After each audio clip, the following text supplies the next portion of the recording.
para poder entender qual era o tamanho do buraco. E o buraco, como o Dr. Marlon deixou claro, é fundo.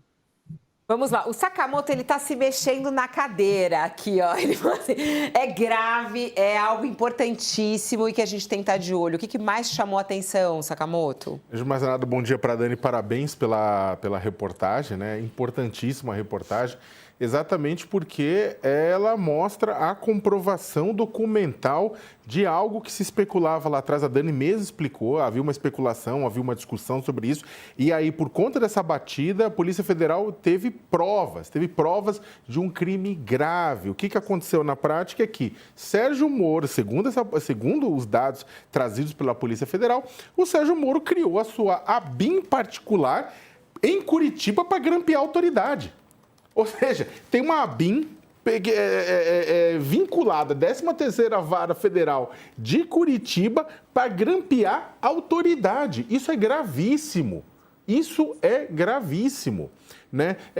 Primeiro porque é o seguinte, quando você vai fazer qualquer espécie de grampo com autoridade, alguma coisa assim, você precisa de autorização da instância judicial cabível e depois, se você descobrir alguma informação, tem que ser encaminhado isso automaticamente. Sabe quando você vai, grampeia alguém, encontra um deputado federal lá envolvido, putz, tem que sair daqui, tem que ir para o STF, que é onde é o foro responsável por fazer isso. O que a investigação, o que a Dani está trazendo aqui é que não houve isso. Não houve.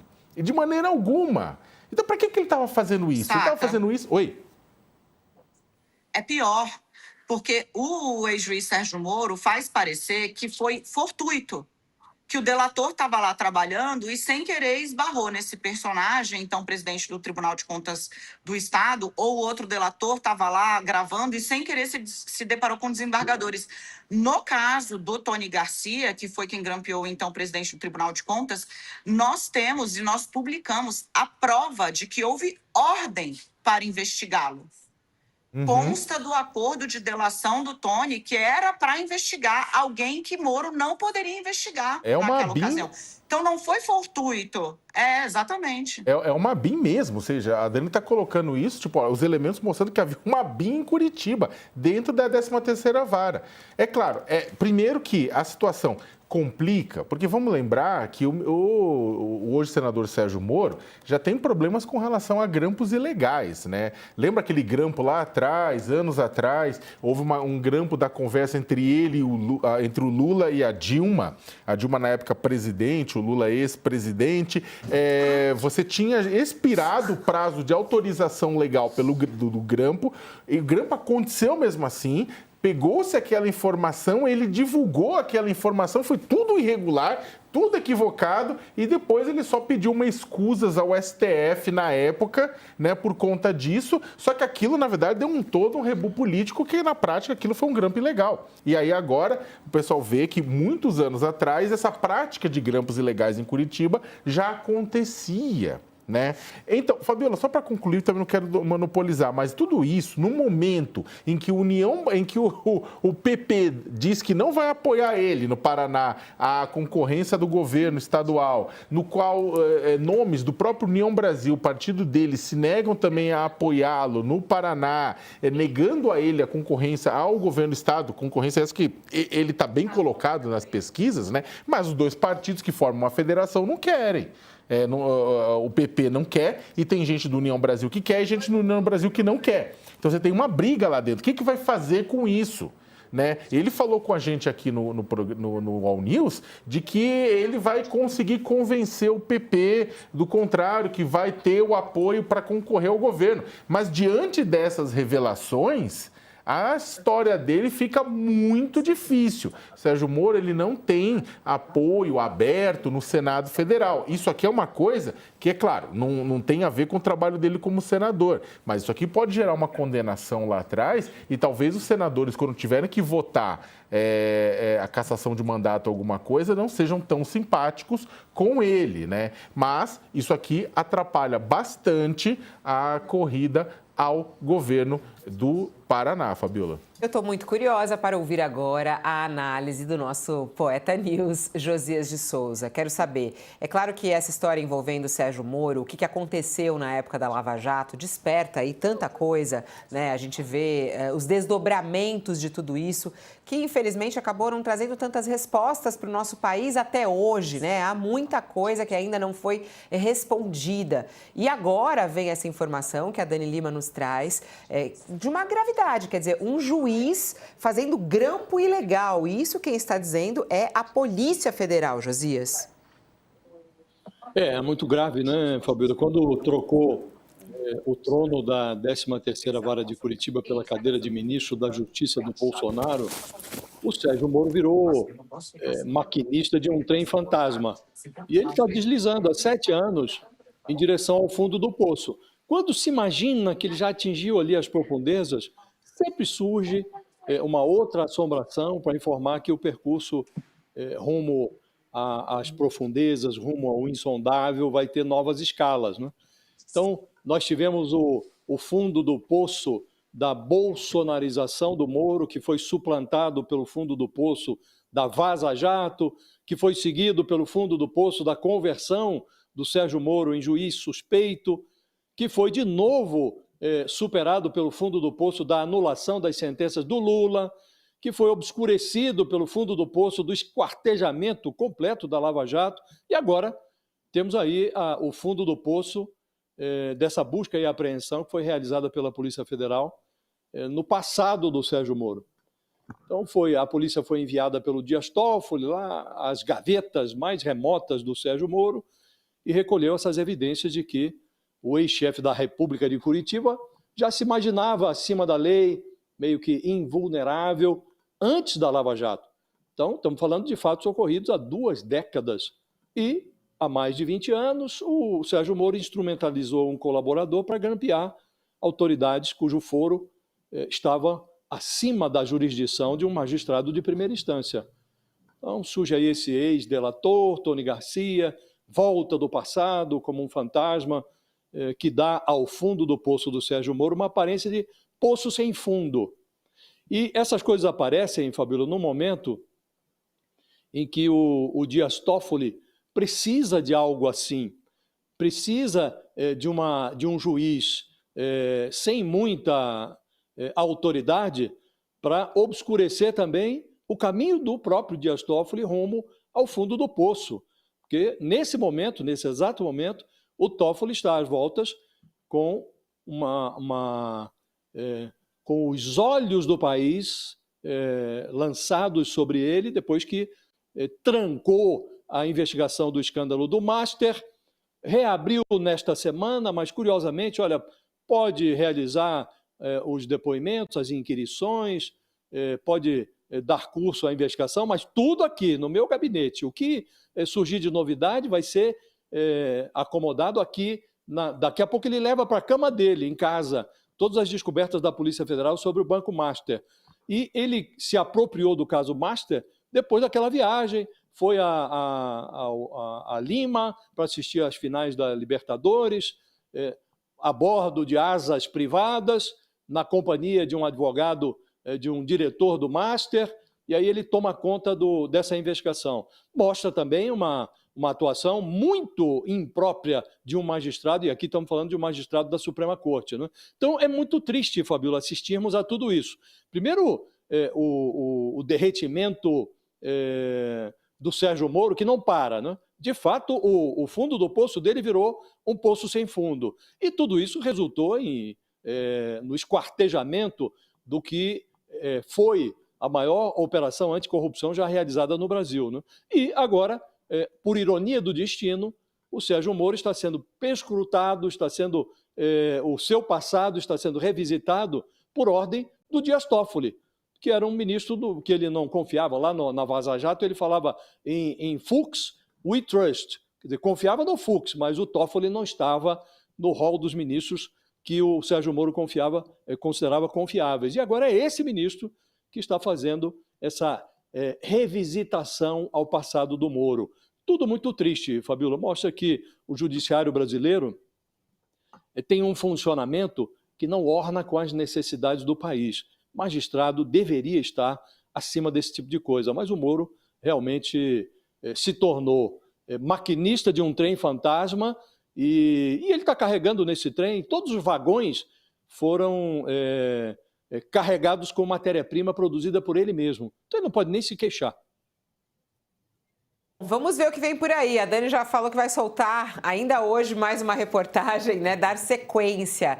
Algo a acrescentar ainda, Dani? O que a gente pode esperar do desdobramento desse caso? Como já falamos, trouxemos aqui o lado de Sérgio Moro, que nega, né? Ele nega que tenha feito esses outros grampos, fala que é um factoide, que quer tirar atenção de outras coisas que ele está ajudando a investigar lá na CPMI do INSS. Mas que, na verdade, não. Esse caso da Lava Jato e o que ele fez na época vem bem antes da atuação dele no Senado, né, Dani? É isso, e olha, quem tiver a oportunidade de dar uma passada no portal do UOL vai ver que não tem essa de noticiar uma coisa para esconder a outra. A gente noticia tudo. A manchete é o Moro, mas a transmissão da CPMI está todos os dias na home do UOL. Tem sessão, o UOL transmite ao vivo, né? Aqui a gente não esconde nada, pelo contrário. A gente vem mostrando todos os ângulos, né? Tanto do que assola o governo, tanto do que assola a oposição. Para fechar, Fabiola, só trazer a informação de que, né?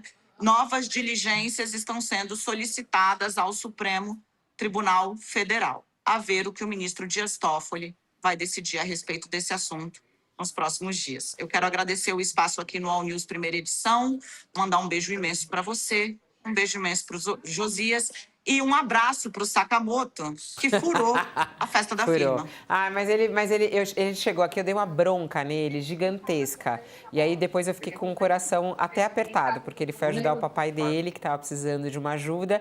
E ele foi, e ele falou, eu queria ter ido, mas não consegui. Mas, Dani, todo mundo comenta... Tá perdoado. Tá perdoado. Ô, Dani, o seu flagrante de ontem...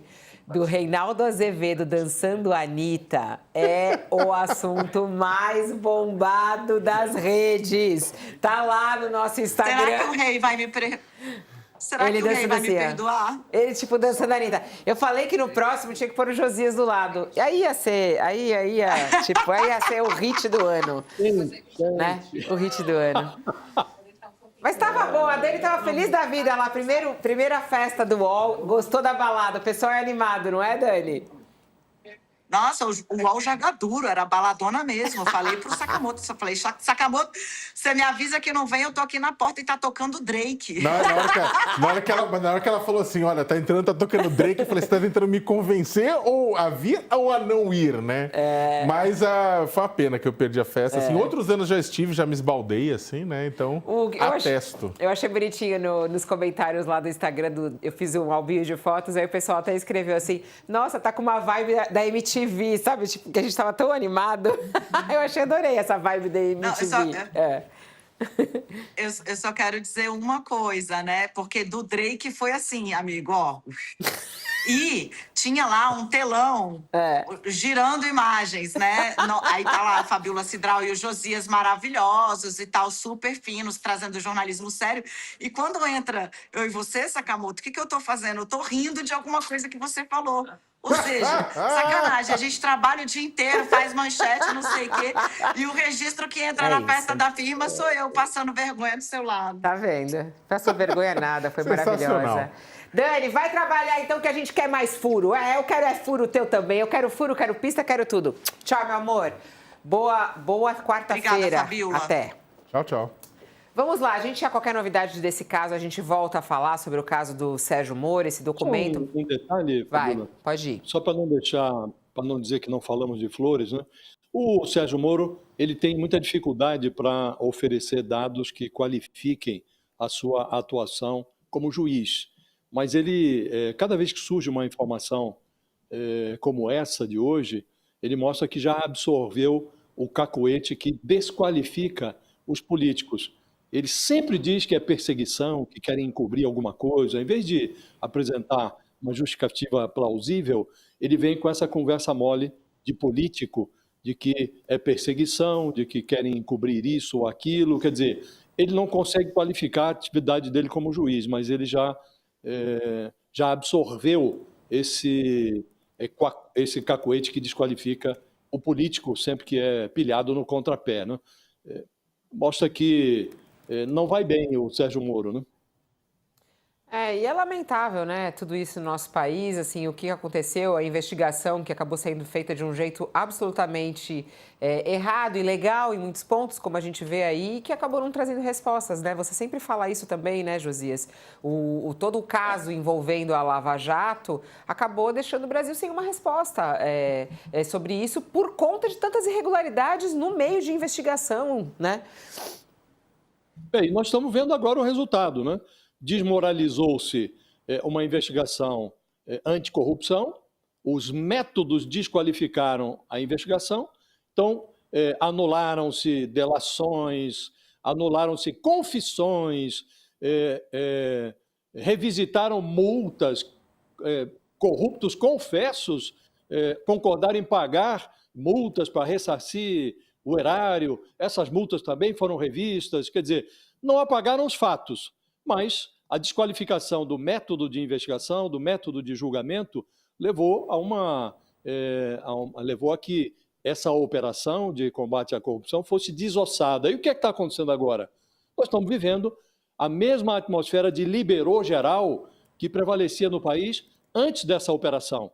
Então agora estamos vendo deputado e senador roubando dinheiro público por meio de emendas, estamos vendo parlamentares fazem uma associação com as esposas e desviam milhões de reais, fazem saques milionários na boca do caixa. Estamos vivendo, de fato, uma fase do liberou geral, porque as pessoas entenderam isso, Fabíola. Olha, somos, de fato, invulneráveis. Ainda que tenha ali um dissabor, uma manchete adversa, 15 segundos de má fama no noticiário, isto nunca dá em nada. Então, diante desse cenário, estamos vivendo agora uma fase de arrombamento ininterrupto dos cofres públicos. Daqui a pouco vem mais alguns julgamentos, mas as pessoas não confiam muito, Fabíola, nas consequências. Acham que podem subverter a lei, desrespeitar o contribuinte e imaginam que não vai acontecer nada. Então, estamos vivendo uma fase que já houve no país, tentou-se modificar esse cenário, o juiz, os procuradores desqualificaram o processo, para combater o crime cometeram outros crimes, e agora estamos vivendo novamente a fase do liberou geral. Bom, 11 horas e 14 minutos, qualquer novidade do caso a gente volta a falar sobre isso, mas agora vamos falar sobre o caso Enel, que uniu aí as 3 esferas de governo, governo federal, governo do estado de São Paulo e prefeitura de São Paulo. Ontem foi muito interessante a gente acompanhar o ministro, o governador e o prefeito deixarem de brincar de batata quente e se unirem e pedirem a intervenção, né? O fim do contrato, a não prorrogação do contrato da Enel, com discursos de que realmente a situação está insustentável. O ministro de Minas e Energia, Alexandre Silveira, o governador e o prefeito anunciaram que vão tentar interromper o contrato de concessão para a Enel fornecer energia para as cidades. Essa reunião aconteceu no Palácio dos Bandeirantes, a gente está vendo aí a imagem, o ministro atrás, todo sério, ele quase nem se mexe, né? O Tarcísio e o prefeito. Desde 2020, a Enel recebeu 374 milhões de reais em multas da ANEEL. A empresa italiana não pagou 92% do valor, segundo a agência reguladora. Vamos ouvir o que disse o prefeito Ricardo Nunes. Acho que foi uma reunião muito positiva e a conclusão de comum acordo é de que a Agência Nacional de Energia Elétrica será instada aí pelo Ministério de Minas e Energia a dar início no processo de caducidade. Né? Caducidade é o processo que inicia o rompimento de contrato. O ministro Alexandre Silveira relatou a mim, ao governador, de que tratou desse tema com o presidente Lula ontem e hoje. Foi muito importante também a gente poder levar essa questão ao presidente Lula. Enfim, acho que uma boa reunião demonstra que tanto o governo federal, o governo estadual e o governo municipal unidos naquilo que mais interessa, que é proteger a população. A gente tem que saber como é que vai acontecer isso na prática, mas antes eu queria até conversar com vocês a respeito dessa questão política, né? A nossa reportagem que está na nossa página nesse momento, falando sobre o caso, diz que o prefeito e o governador pediram a intervenção imediata da Enel, mas o ministro inicialmente negou, né? O pedido feito pelo Ricardo Nunes ao presidente Lula levou apenas 4 dias para dar frutos. Foi no encontro com o presidente Lula aqui em São Paulo que o prefeito disse: Lula, me ajuda. E aí, Lula enviou, por ordem dele, por ordem de Lula, enviou o ministro de Minas e Energia a São Paulo para tratar do caso Enel. E aí o ministro foi lá no Palácio dos Bandeirantes e agora a gente vê esse resultado, né? Mas foi justamente no pedido direto do prefeito ao presidente Lula que o caso começou a ser resolvido. Bom, para quem está conosco na TV,